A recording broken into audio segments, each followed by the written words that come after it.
Hey everybody, it's Retro DM Ray. Hey, I'm taking a look at something new now. I promised you I was going to be having some new stuff on the channel.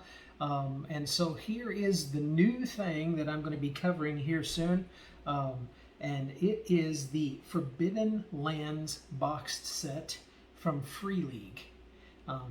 They did not give me this particular copy. I went ahead and bought it myself. But they did give me the PDFs for this and some of their other products to review for them, and so I'm very thankful for that.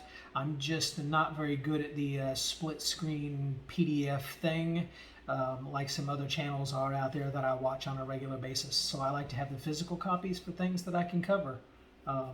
And so I went ahead and purchased this for myself along with a couple of other things. So I'm going to just open the box here and let you take a look at it. But first I just want you to know this is an old school product. In my opinion, it has the old school feel, but it has some new school things that are attached with it. This is certainly an old school fantasy game, but it is not a fantasy heroic game. As you can see by the bottom of the box here, it actually says Rogues and Raiders in a Cursed Land. All right, so turn that box over. This is a very sturdy box here. I really like the box itself. It's very well made, very well put together. Free League is just a great company. They've been really kind to me so far, and things that they've done. We have already begun to develop a good relationship with one another, and I'm looking forward to doing many more coverages of many more of their products that I feel have that same old school feel to them on the channel. And we'll talk about and cover some of those things in a little bit more detail as we go along. But today I just wanted to kind of open the box for you and show you some things that are in here. And one thing, if you have this, you will notice immediately is that this particular box does not have the map in it. We are already playing this, and so I have the map actually on the table and being used right now, but everything else that comes in the box is going to be here for you.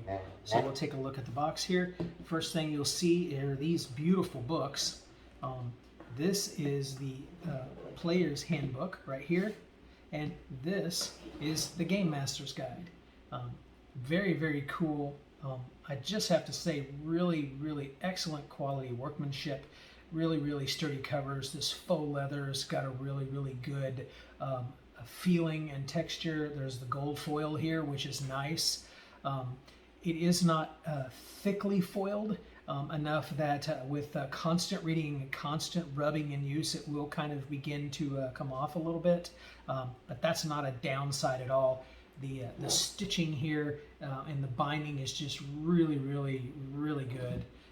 And of course, each one of course has its own little bookmark, which is just an added bonus there. So I really like these books. Just to open it up for you and give you an example, this is what all of the artwork looks like. This is the Forbidden Lands map in and of itself. In its entirety, at least for this first section, there are some other places that add some more to different places on the map. This is just the initial Forbidden Lands map here. But this is how the artwork is throughout the book.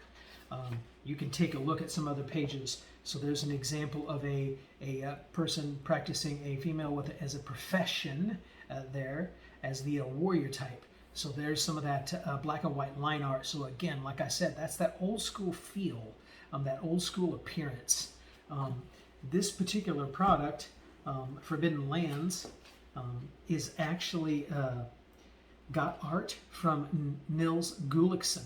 He's the main illustrator in this particular product, and actually his work goes all the way back to Sweden, which is where Free League is based. This was printed in Latvia in 2019. So Nils Gulliksen, his art goes all the way back to the 80s, and many of his 80s artwork is all scattered throughout here. You can also go on to the Free League website and actually pick up a book of more of his art. It's just really good stuff. Really makes you have that old school feeling. So I really like this. Lead designer here was Thomas Harnstam. Game concept from Christian Graneth and Thomas Harnstam, Niels Carlin, and Costa Costalis. All right. Again, this was the printing from 2019. This is the printing that has been errated from the first one that they printed. So you can see it's got a lot of contents, which we'll cover in more detail later. You've got your introduction here about the Forbidden Lands and tools of the game, and what do you do, the Raven Land, the Forbidden Land, and what is a role-playing game. A lot of game systems and game publishing companies will tell you that in case you're new to role-playing games in their entirety. Then you have the kin, the profession. There's a list of professions there. Age is important, attributes, skills, talents, pride, dark secret. You have develop relationships. You have gear, which matters. There's an encumbrance system, which is important. There are consumables, which are also important. Appearance in the name. So this is your adventurer, and this is kind of how you would go about the creation process. I really like that. This is a sandbox style game. Forbidden Lands is designed to be played in a particular sandbox way. So it gives you the map. It's a hex map. It gives you locations. In the books here, and in another product that I have, and the Game Master's Guide gives you those several of those locations, but there's no railroading here, so they give you the locations. You put them on the map wherever you want to and adventure around, and your players are in charge of driving the next place you're going to go in this particular game system. So I really like that. I really like that. I love Hexploration, West Marches style hex crawling type of games like this, and this is set up exactly for that. So it's really cool, old school. Encumbrance is really a big deal. Consumables are a big deal, and the way they do it's really neat. And gear plays a big factor. Your attributes and your skills working on and off with one another in a particularly unique way to develop your character, and you develop reputation for good or bad as you go along. I just really like that. Now this system is fully D6 based system. I'll explain in more detail as we go along through these individual sections as we cover the Forbidden Lands, but this is a D6 system where you're going to roll a pool of dice that you develop, and you are just looking for sixes on that initial roll. Then there's some other things you can do following after that, where ones would become a big deal, but right now sixes are all you're looking for, so there's no math, so it's really simple. You're just looking for sixes. So I really like this. I'll be covering this in much greater detail. Then you have the Game Master's Guide here. Again, it's got that same map inside, which is really beautiful. And then it's got a lot of stuff for the Game Master, a lot of detailed history. It's really cool history of the world, the way the gods function. More information about the races, or the kin as they call them, because the Player's Handbook is meant to be read by all the players. The Game Master's Guide is only to be read by the Game Master, and it has unique insights into the kin that the players do not possess. There's a bestiary. I'm not a big fan of that word, so I'm just going to use bestiary. I just like that word better. It seems to make more sense in my mind, but you use whichever one you want. Then we have artifacts, there's encounters, there's adventure sites, like I said, that are already detailed for you, particularly the Hollows and Weatherstone and Vale of the Dead. They're already laid out for you, but you can move around in them and do what you want, or not do anything that's there. It's just some background and how to get there, some legends and some locations in that area, various monsters and NPCs and events that occur in there. And then again, you see some of that really cool old school art. So look at that right there. That's very reminiscent to me of an old school D&D product, without a doubt. Very reminiscent of that. So those are the two books that I'm just going to hit right now. What else is in the box? It comes with this Forbidden Lands Legends and Adventurers particular booklet. This is like a bonus booklet that you get to flesh out your player character and to give them a little bit more unique backstory with just a few rolls of dice. This is a bunch of tables to just develop backstory, what happened in your childhood, based on your kin and those types of things. There's also ways in here that develop formative events that happened in your life, and how did you meet as a group. And then this is a place where you can generate various legends, and it's actually a sentence. So a long time ago, then you would roll the dice. there was a, and then you would roll the dice, and so you go all the way through there and develop. You could do that as a 10-minute prep thing or less as a game master, and have yourself a hook and a location or an event idea, and then your players could just run with that pretty easily. So I really like this book for all of these tables, for rolling up an adventure and adventurers. That legend generator. There's also a monster generator where you can do the same thing. You generate the monsters and put the different pieces and parts of the monster together, just like you're snapping together plastic miniatures or something like that, or whatever, and piece together your monsters that you're going to be using. Like I said, the map is not in here, but it also comes with this for the map, and I've used a couple of them already, but these are stickers. And what you do is you peel off these stickers and place them on the map as the party members would go to different hexes and discover something or some place. So the map is not complete. It's not finished until you adventure in it. I think that is really awesome. I think the downside is you peel these stickers off, put them in a hex. You cannot peel them up later and move them to somewhere else. So I would peel them off and put them on something else, or maybe even cut around them and then just use them as little tokens on the map at the table.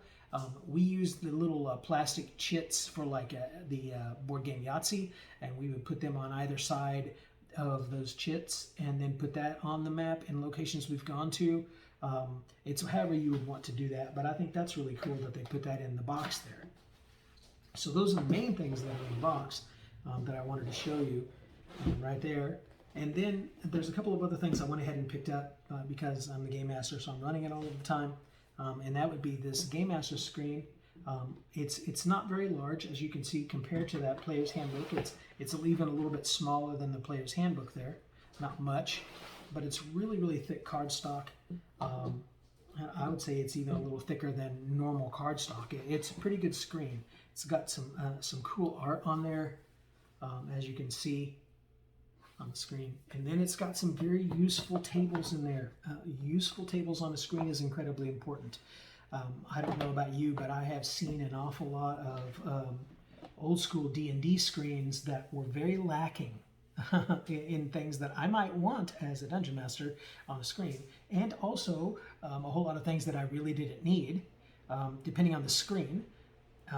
I know first edition, some versions of first edition D&D screen had things I didn't need and some things I would have liked to have had. Second edition is the same. This has pretty much all of the things that you would really need and want as a game master in it, from the two different types of actions, which we'll get into later, but they're slow and fast, the different skills and what attribute that they're based upon, the different range categories and modifications for fleeing and sneak attacking and ambushing and attacks and defenses and shooting ranges and social conflicts, which is, by the way, is really cool in here. It's a system to use those D6 success pool dice for social conflicts. There's ranged weapons and helmets and armor, and then there's melee weapons over here. So it's a really good bit of information. Standing up on the table, it's not excessively tall either, which I really like, because it isn't so big that it obscures your view of the map or of the other players and their dice rolls and their miniatures and things that are going on at the table too. So I like that as well. So that's very cool that I bought that. And then the last thing here is from Free League is their Forbidden Lands Raven's Purge. And what Raven's Purge is, again, you see that beautiful map. What Raven's Purge is really a series of legends and an overarching campaign, but it's various different legends and locations, key players, which you can string together to put together your own campaign. This is if you didn't want to develop your own things or randomly roll them in that small booklet, then you would use this as your campaign, and then it would have background information and legends and locations at each particular area, which you could then connect how you would like to a somewhat overarching story that's going on here. So I really like that. There's another area of stuff that you can purchase, which I haven't done yet, but hopefully I will. Or of course, if Free League's watching, I'd love to review that for you too, which is the Bitter Reach. and that adds another section to the map, and a Bitter Reach book that is similar to this, that has a bunch of locations and kind of an overarching story and things that are going on. So we'll be taking a look at that later on as I get that as well. This, like I said, this is a very, very old school feeling, but very different mechanic. And I just have to tell you, as a dungeon master of D&D for many, many, many years, 40 plus, moving away from a D20 system at times can be really refreshing. And this is really refreshing because I still have the feel that I want. I still have the hex crawling, sandboxing type of OSR with the art and the monsters and the bestiary like that, and the equipment like that, and just everything that looks about it and how it feels, and the unique things that are in the world that make it a unique OSR setting as well. It's just very refreshing to step away from D20 based systems for a while and get to this. They have other systems which I'm also going to be looking at. I'm a huge Tolkien fan. I am not a scholar in any way, but I'm a huge fan. And so we'll also be looking at the One Ring, second edition, when I get that, which they are sending me. And I'm going to be looking forward to that, and looking forward to playing that with my family. And we'll cover that as well in detail, and some other things that go with that. And then I'm hoping to be able to take a look at Coriolis down the line, which is their sci-fi system, kind of touted as Lawrence of Arabia in space. We'll have to see. I'm not sure how much of that is really true, but that's the constant statement out there. So we'll see. But I'm looking forward to that as well. So I hope you're going to start tuning in and really kind of liking these newer things, these different things that I'm covering. But like I said, it's still OSR. It's still that old school feel, but it's a different system, certainly different settings than you're used to. And I hope that's something you're going to enjoy. So again, here it is for you. I'm very excited to be digging into it with you here really soon and covering it bit by bit, and hoping that it's going to be something that you might want to pick up for yourself and take a look at and try, and see if you like that, and see if it has that same feeling and that appeal for you. It's really, really simple system. Like I said, not really any math involved, which I think is great, and it's an easy entry. And so I hope you're liking this. Again, if you like this content, it's always G-rated. Share it with your friends and family. Like and subscribe if you would, please. I'd love to get that subscriber count up and get us rolling here with some new things. Maybe looking forward to some other exciting things with Free League coming down the line here soon, as I develop more and more of a partnership with them to do some more things for you, and some more reviews. I just want to give a shout out to my buddy Rob and his Look at the Book. I can't call mine that because you do that, Rob. But this is kind of what that was today. So maybe I hope you've liked this. I know you like aliens and you've taken a look at that, and some other things too. So I hope you enjoyed this today, and I hope everyone is having a very great day today, and you're enjoying your games and having fun together, and really getting into some of this OSR stuff. All right. Again, check out the links in my description here for the link for Free League's website, where you can purchase these things. My DriveThruRPG affiliate account, where you can purchase some things. You can pick up all the PDFs for a lot of the Free League stuff, all on DriveThruRPG, and you can get them, and whatever you contribute goes towards me being able to pick up some things to show you like this on the channel. I appreciate that. You can buy me a coffee. You got PayPal there to give to the channel if you'd like to do that. And of course, you can support me on Patreon. I will probably start putting together a little bit of tidbits of Forbidden Land stuff up there on my Patreon, where you could join that and avail yourself of some of those freebie things that would go along with Forbidden Lands, or maybe go along with One Ring 2nd edition, and those types of things as rewards for you for signing up for my Patreon. Thanks again for all of you who are tuning in and checking it out. I really appreciate all the subs, and Hope you all are having a great time in your games, and take care. And as I say, may all your rolls be nat 20s, or in this case, 6s. Later.